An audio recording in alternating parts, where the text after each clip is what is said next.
Hey guys, this is Blue Forest. So today I want to go over some considerations, some things for you to think about if you are considering going up to D101 plus in AMs with your team. All right, I just want to give you some tips, some recommendations, and some things to think about.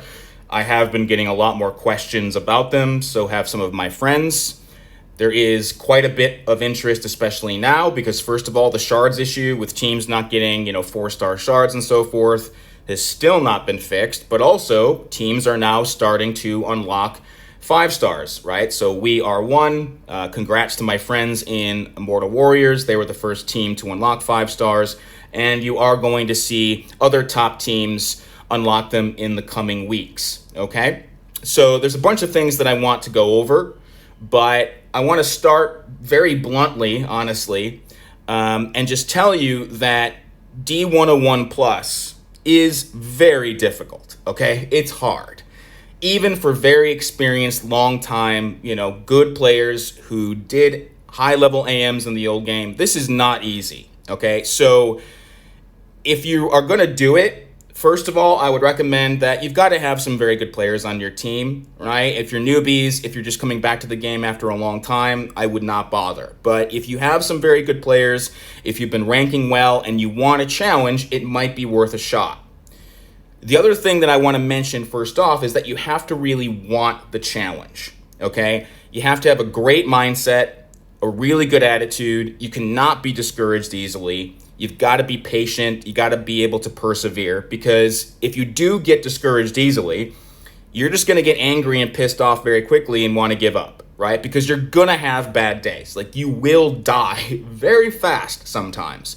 So you've just got to be able to dust yourself off and get back up and do it the next day, right? You've got to really want that challenge. Now, the good news about that is that high-level AMs right now are the most difficult content we've ever had in the game at any point, okay? Doing it with 4-star bots is the greatest challenge you could ever have, because at D101 Plus, the bot ratings of the opponents are 80 to 90k, 300 to 400,000 health, and 30,000 plus attack. These are very dangerous bots, okay? To give you some context, the danger level of the high-level AM opponents is way higher than any of the LOC missions in the old game, right? So even LOC 3 bots had attack ratings of about 7k, right? Those were still difficult and long fights, but the bots in the new AM map at the top levels are far more dangerous than that, especially considering that we are using 4 stars, right? And so you've got to really want to take on something very difficult, because we are doing it with 4-star bots. We also have a new map that we're still adapting to with 2 mods per lane, by the way. That's a new thing. I think they did that on purpose to make up for the discrepancy in the length of the map, right? The new map is shorter than the old map, so I think they put 2 mods on each lane in order to make it a little bit more difficult. And it is difficult. These mods are very powerful. There's also a ton of DOT on the new map, especially Shock. Tons and tons of it. Very powerful. And we have pretty minimal purifiers at the moment as well, right? And we don't have items, right? We don't have the Titan mission. We're not getting free items from the raid store. You have to spend a lot of energon for even 1 or 2 revives, which is just impractical most of the time. And we don't have Tronus, right? Who was the king of high-level AMs in the old game, right? So you add all that up together and you've got one pretty amazing challenge for you. So if you really want that, if you thrive on that, it is worth a shot for you. The other reason, though, why I mentioned that you definitely need to really want to do it is because at this point, we're actually not all that far away from unlocking 5 stars the normal way, right? So as I record this, we've just gotten the new chapter of Act 3, and then we'll get the rest of it over the course of the next month. And then assuming that they take a 1 to 2 week break between acts, then Galva will come 2 weeks into the new act in Act 4, right? And that means that we'll have him in 7 or 8 weeks, right? Probably by early September, at which point everyone will have access to him.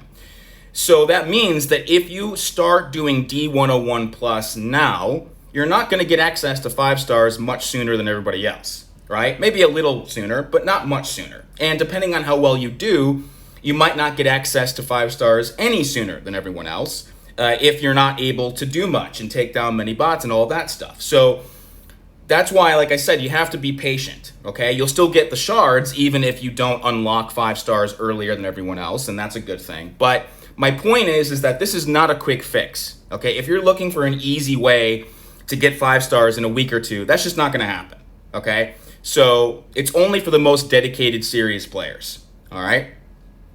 And so there's a few other things that I want to say about it, and I do want to go over the map just a little bit. So I apologize if this is not totally clear, but let me zoom in on this a little bit. So this is a screenshot of the new map, and a shout out to Slag Prime for creating this.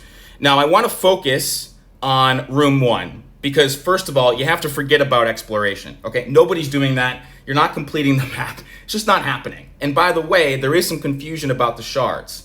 You do not have to complete the map to get the 5-star shards. You get shards based upon how much of the map you complete, even if that is only, 1 bot per BG, because it's all about points that then translate into shards. Now, obviously, if you're only taking down a bot or two, you're not going to get a lot of shards, right? It is slow going.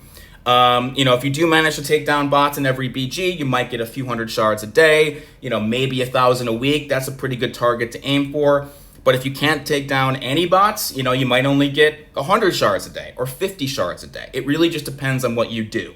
But honestly, don't think that you're going to be able to just breeze through the map even if you have great players. And by the way, even if you get to OGM, you'd have to fight him with multiple links, which at these levels is going to be ridiculously difficult. So the point is that you're focused on 1 bot at a time if you do these levels, okay? There are a few, super ninjas in the game who can clear lanes by themselves, but they are very few in number, okay? Even most excellent players, and I know a lot, are focusing on 1 bot at a time, okay?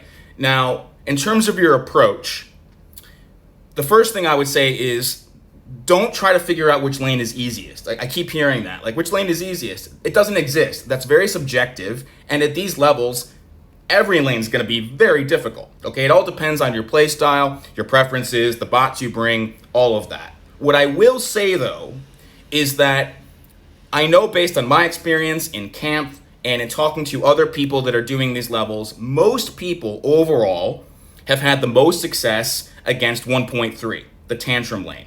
Right, the brawlers. The reason for that is not because it's easy, because it's not, but because there are fewer moving parts on that lane than the other lanes, meaning that is the melee and evade melee timed lane, okay? Now the melee damage is massive and the evade is very annoying. However, it is timed, which means that if you keep tantrum at bay when the mod is up and then do most of your attacking when the mod is down, you can do some good work against him. You do not want to be charging him all the time when the evade is up because he will end up countering you and kill you. But it is probably easier to adapt to 1.3 than some of the other lanes. And 1.3 does give the most points because remember, every lane gives a different amount of points now. It's not like the old map where you'd have the same amount of points. It's very different. 1.3 gives by far the most. Right? And you want those points because you want shards, right? So for example, if you take down Tantrum one day and then you take down RC the next day, you're going to get a lot more points for Tantrum, okay? I've also heard of some teams having some success on 1.4 because Shocky is not that aggressive. He can also be somewhat predictable, but you do need purifiers for that lane, okay? If you eat a stack of Shock without a purifier in 1.4, you will survive, but a couple stacks is going to kill you. So if you have people that have Grim, Kickback, Sideswipe, and you have a few people that want to attempt 1.4, that could be worth a shot. And 1.4 gives the second most amount of points after 1.3. As for 1.1, the good news about it is that they're all scouts and they have the lowest health, which means that these will be the shortest fights, although obviously still long. The thing about 1.1 though is that both Cheetor and Kickback evade a lot. Cheetor evades constantly. He's also very aggressive. And so if he's able to counter you, which he probably will when the mod is up because it's crit damage, he's going to kill you with one combo at most. And we also have Shock Block on that lane. And so if you're not using a purifier, you hit into their block even a couple of times, it's going to wipe you out. So it is a very difficult one, right? Doesn't mean you shouldn't do it, but you do want to be very mindful of that. 1.1 also, unfortunately, has the lowest points of any lane. When it comes to 1.2, I did do that for a little while. I even had some success on it, but I would actually say that this is probably the most dangerous lane in the first room. Or at least RC is definitely one of the most dangerous bots, because of the fact that it is a range time and evade ranged mod, and it's on RC. RC already evades a lot, and she has her own range buffs, okay? That means that if RC hits you even once with even a basic range shot when the mod is up or her buffs are up, it will kill you every time 100%. You might survive a single basic range shot when the mod is down, but even a couple of those will kill you. She is super dangerous, and by the way, with the mod and her buffs, those shots are coming at you super fast. Even if you're really good, it's extremely difficult to dodge all of those range shots. So I would not really recommend that most people do 1.2 unless you're really good against her. I mean, if you can be aggressive with her, keep her cornered, keep her boxed in, don't give her space to fire off those range shots, you could have success. But it is crazy dangerous because she's going to one-shot you almost all the time. And so that's the other thing that I wanted to say just in general about the damage here, okay? Every one of these bots can potentially kill you with one hit, and even if they don't, every one of these bots at these levels is going to kill you with one full combo, one heavy, one special, anything. So there's basically zero room for error, and that's why I stress that it is very difficult, right? You just don't have any room to maneuver if you get into trouble, and by the way, blocking isn't going to help. You block a few hits, that's going to kill you too, right? So that's why I say you've got to be really, really sure that you want to do this and really clear with yourself that it's the kind of challenge you want, because you're going to get your ass kicked. You know, I get my ass kicked. My friends have gotten their ass kicked. It's going to happen. So you've just got to be able to live with that and, you know, just get up and do it again if you have a really bad day. And so with that said, you know, that's the majority of what I wanted to say about these high levels. You know, to reiterate, you know, make sure you have some good players. Coordinate your BGs. By the way, the other thing I wanted to mention is I would recommend with the map that you focus your players on one or two lanes at a time. Like, don't do a free-for-all, and even worse, don't jump around much, right? So if you have a few people that are on cheater one day and it goes badly, well, don't go to RC the next day and then tantrum the next day. You've got to give yourself time to adapt, because you will improve, right? Once you start to adapt, you've got to just pick a lane and commit to it as best you can. And so otherwise, you know, I think it is worth it for teams that have good enough players. It really is, because you're going to get some shards, even if it's not a lot. Like I said, it's a great challenge. It's a great way to improve, as long as you understand that it's going to take a while. And in the end, you may not actually get access to 5 stars earlier than everyone else. And even if you do, at this point, it's only going to be a little bit earlier. But, you know, at least you do get the rewards, unlike the stupid glitch with the 4-star shards.